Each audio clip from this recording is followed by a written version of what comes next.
आज social media के माध्यम से पॉजिटिव थॉट्स को सबसे ज़्यादा शेयर किया जाता है, पर अफसोस मनुष्य जीवन में उसका रत्ती भर भी प्रभाव नहीं दिखता। कारण जानते हैं?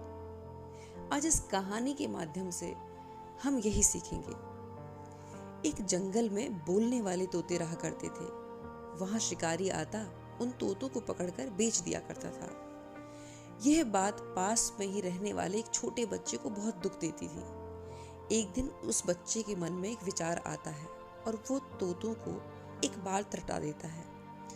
शिकारी आएगा, जाल बिछाएगा, दाना डालेगा, पर तुम फंसना मत। और देखते ही देखते सारे तोते इस बात को रट लेते हैं। जब दोबारा शिकारी आता है, शिकारी को देखकर सारे तोते एक सुर में इसी बात को रटने लगते हैं और शिकारी ये सुनकर घबरा जाता है। शिकारी को लगता है अब उसका धंधा चौपट हो चुका है।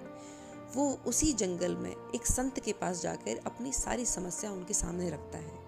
संत मुस्कुरा के बोलते हैं, कहते हैं कि तोतों को अपना कर्म करने दो, तुम अपना कर्म करो।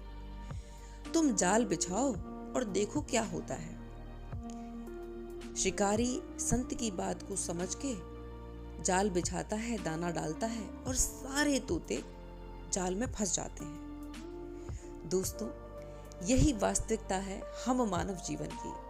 हम भी उस अद्भुत रटे हुए ज्ञान को जो किताबों में है, उसका आदान प्रदान एक दूसरे को लगातार करते हैं, पर उस ज्ञान का व्यवहारिक प्रयोग कभी जीवन में भूले से भी नहीं करते। और यही वजह है कि हमारे जीवन में कोई सकारात्मक बदलाव नहीं आता। ये कहानी हमें शिक्षा देती है कि हमें उस ज्ञान को अपने व्यवहार में बदलना होगा, अगर जीवन में सकारात्मक बदलाव चाहते हैं तो।